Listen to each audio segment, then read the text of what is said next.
Bonjour, je m'appelle Blake Healy, je suis membre exécutif de l'église Bethel Atlanta et je dirige l'école du ministère surnaturel de Bethel Atlanta.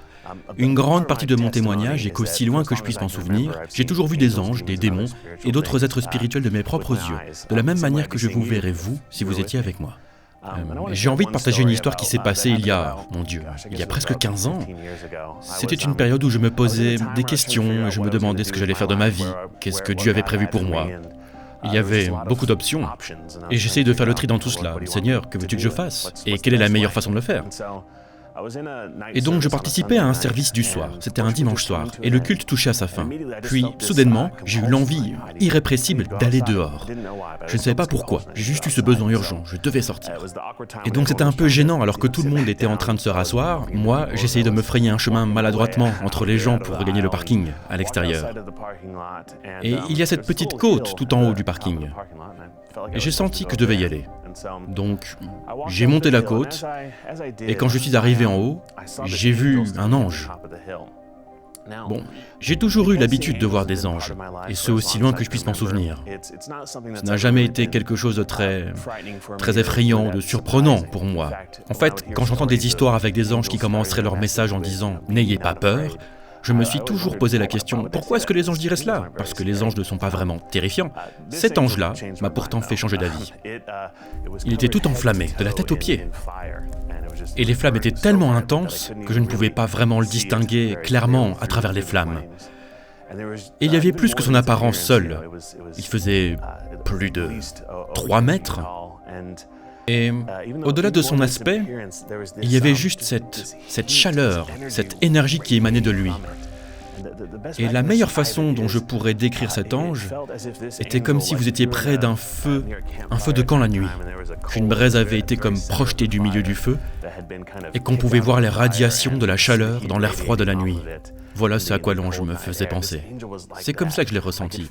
Cet ange avait été proche de Dieu, d'une façon dont je ne l'avais jamais été auparavant, et il rayonnait de la chaleur de cette rencontre. Et donc, lorsque j'ai été en haut de la côte, l'ange a commencé à me parler de ce que Dieu voulait pour ma vie. Et l'une des choses qu'il avait faites est qu'il a sorti un parchemin qui était un peu bleu marine, un bleu plutôt très foncé, un fond bleu très foncé avec des lignes. Et il y avait toutes ces lignes qui partaient dans toutes les directions. Et les lignes bougeaient. Elles se séparaient à un endroit, elles allaient dans un autre sens, puis se croisaient. Et j'ai compris que chaque ligne représentait un plan que Dieu avait pour moi. Une idée qu'il se faisait de la vie que j'aurais et les personnes que je rencontrerais. Les personnes avec lesquelles j'interagirais, avec lesquelles je serais connecté. Et toutes ces lignes étaient liées et allaient dans tous les sens et se réorganisaient. Et je me suis rendu compte que si les lignes bougeaient, c'est parce qu'elles représentaient toutes les options que nous avons. Vous savez, à cette époque, je fréquentais cette femme qui est aujourd'hui mon épouse et la mère de mes enfants. Et je me demandais à ce moment-là, Seigneur, est-ce que c'est la bonne personne pour moi? Et je pouvais voir différentes versions de son plan où on décide de se marier et les lignes se rejoignent. Et un autre scénario où on décide de ne pas le faire. Et j'ai réalisé, tout en voyant ce mouvement d'une parfaite élégance, j'ai ressenti que tout cela me dépassait un peu pour que je puisse réellement le comprendre. J'avais vraiment l'impression de tenir le coin d'une très très grande couverture, comme si je ne pouvais en retenir qu'un petit morceau. J'ai compris que la nature parfaite du plan de Dieu était qu'il a créé des gens, qu'il leur a donné le libre arbitre, qu'il leur a donné le choix des options, qu'il a créé un monde où nous pouvons choisir toutes sortes de choses, et que son plan s'adapte, il est prêt et se prépare à toutes les décisions que nous pourrions prendre et que n'importe qui ici pourrait aussi prendre. Et comprendre le sens de cette idée, juste une infime partie, a complètement chamboulé mon esprit. Et plus incroyable encore, après avoir observé le parchemin, j'ai de nouveau regardé l'ange et je pouvais le voir plus distinctement à travers le feu. J'ai pu voir que l'ange portait une tunique magnifique, avec des ornements. Elle était recouverte de bijoux, et même l'or dans lequel les bijoux étaient sertis était orné et splendide. On aurait dit que c'était presque naturel. La façon dont les feuilles poussaient, et même la façon dont les bijoux étaient incrustés sur la tunique, ce n'était pas avec des fixations qu'on peut utiliser pour les bijoux. On avait l'impression que les bijoux poussaient à partir de l'or, comme si c'était quelque chose de naturel. Et encore une fois, c'était incroyablement magnifique.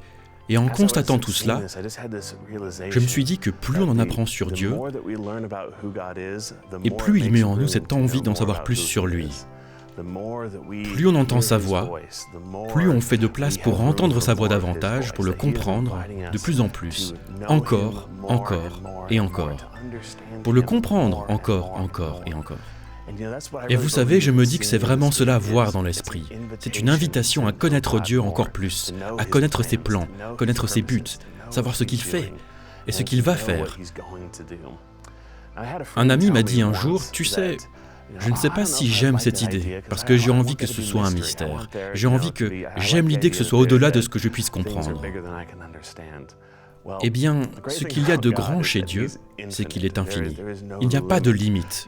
Peu importe la connaissance qu'on a de lui, peu importe ce que nous apprenons de lui et quels sont ses plans, il y en a toujours plus. Et en regardant ce plan, je me suis dit que je le comprenais peut-être un peu plus. Et au moment où j'ai eu cette pensée, l'ange a tourné le parchemin sur le côté et l'a déroulé. Et l'image que je voyais bouger en 2 dimensions est tout à coup passée en 3 dimensions. Et le peu que je pensais avoir compris du fonctionnement du plan et la façon dont il s'ajustait à nos choix est soudainement devenu bien trop complexe pour mon esprit. C'était comme si j'étais branché à une prise de courant qui avait trop de tension et je me suis senti complètement électrifié, comme si je ne pouvais pas le comprendre. Et c'est la beauté de connaître Dieu et rechercher ses dons comme la prophétie et voir dans l'esprit. Nous sommes invités à comprendre encore plus qui il est et à découvrir derrière le mystère toutes les vérités magnifiques qu'il a cachées pour nous. Et la dernière chose que je voudrais partager est que j'ai rencontré beaucoup de personnes qui sont à la recherche du mystère de Dieu, qui sont en quête de ces rencontres incroyables avec lui. Et je trouve que c'est une bonne chose que de le faire. Dieu veut nous rencontrer de plus en plus. La seule chose que je rajouterais, et j'en suis vraiment reconnaissant parce que je crois que Dieu a mis ces personnes sur mon chemin au cours de ma vie, le moyen le plus sûr pour nous de se connecter encore plus, de se plonger encore plus loin dans le mystère de Dieu et d'avoir le soutien fort des personnes qui peuvent se raccrocher à nous et sur lesquelles nous pouvons également compter alors que nous cherchons davantage à comprendre qui Dieu est. Afin qu'on ne s'égare pas, pour qu'on ne laisse pas le mystère être notre seule source de motivation, mais plutôt pour que notre relation avec lui et son peuple soit notre réelle volonté. Car c'est la chose incroyable que vous découvrirez dans votre recherche de Dieu, et qui n'est pas juste un mystère pour être un mystère, ce n'est pas surnaturel juste pour être surnaturel. Toutes les choses qu'il fait, c'est une invitation à le connaître plus. Toutes les choses qu'il nous révèle est une invitation à le connaître plus, à l'aimer plus, et d'avoir une relation plus profonde avec lui. Et donc je vais prier pour vous, si vous le voulez bien, où que vous soyez. Et je sais que c'est juste une vidéo, mais où que vous soyez, placez vos mains en face de vous. J'ai juste envie de bénir votre soif, la soif de mystère de toutes les personnes présentes. Je bénis votre soif de connaître Dieu davantage. Et je libère la révélation que vous êtes invités à connaître Dieu encore plus. Il ne se cache pas de vous, il se cache pour vous. Il veut se révéler progressivement à vous, petit à petit, parce qu'il veut que vous le connaissiez personnellement comme un Père aimant, un Père incroyable, mystérieux et aimant, mais aussi comme un Père proche, intime et aimant. Donc je vous envoie cette invitation. Je bénis vos yeux pour qu'ils voient, je bénis vos oreilles pour qu'elles entendent, et je bénis votre cœur pour qu'il ait soif du mystère de Dieu et d'une relation d'amour plus forte avec Dieu. Au nom de Jésus, Amen.